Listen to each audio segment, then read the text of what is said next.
It's Nicola here at the Disasters Emergency Committee on day 6 of our East Africa Crisis Appeal.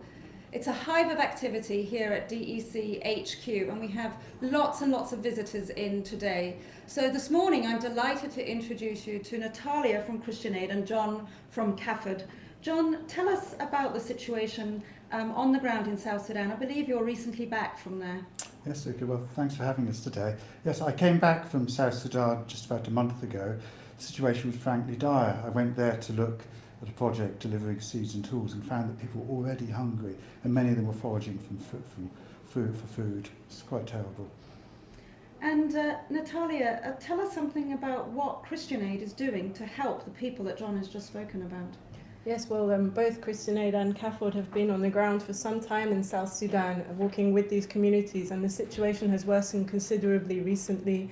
So in former Unity State, for example, which is one of the worst affected areas, we've been doing fishing nets and seed distributions, providing shelter materials for those displaced, and really trying to enable people to feed themselves and to begin to grow again. Mm. And John, what is CAFOD doing on the ground to help the people? Well, immediately after my visit, we decided we had to really provide some food support. So we managed to secure some food, and those supplies are already starting to reach that area in Yerol East, where we'd visited. And what sort of food is that?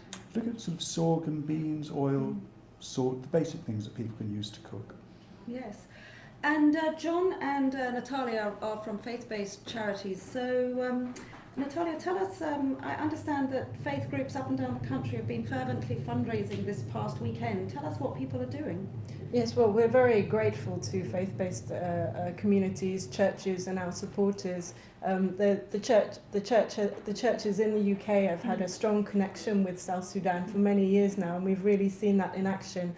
Some very passionate sermons delivered, fundraising actions happening. So I think we're very grateful to the supporters across the country, and that church connection is very important. And what about CAFOD supporters, John? What have they been doing this weekend? Well, to echo that message, that really, really active, and a great deal of thanks to them out in the parishes, getting the message across, talking about the situation. And Natalia, tell us why the churches are important within South Sudan as well. Well, churches and local and national organisations have a big role to play in the humanitarian response. In terms of access, they stay with the communities and really help us to access the worst hit areas as first responders, and as a constant source of support for communities in South Sudan. And ecumenically as well, the South Sudan Council of Churches is bringing together many of the churches in South Sudan as one church, and they're working to address the root causes of this suffering, which is of course conflict. So they have something called an action plan for peace, and they're really working to bring people together and try and resolve the grassroots conflict. And I've read in the papers that the Pope has got involved as well. Yes, that's right. The Pope and the Archbishop of Canterbury have strongly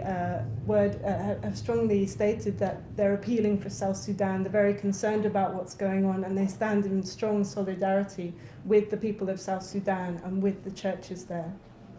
Well, I'd like to thank the supporters of both Christian Aid and CAFOD and all our other faith-based charities that are part of the DEC Alliance for all of your support this weekend and over the coming weeks, raising much-needed funds for our East Africa Crisis Appeal. Much more money is needed, so I'm sure that you will be all thinking of other ways to raise funds to help alleviate the terrible suffering that is happening in both South Sudan, Somalia, and across parts of Kenya and Ethiopia. And it's a scale of suffering that is unprecedented, and if we don't act now, it'll become something truly awful. Thank you.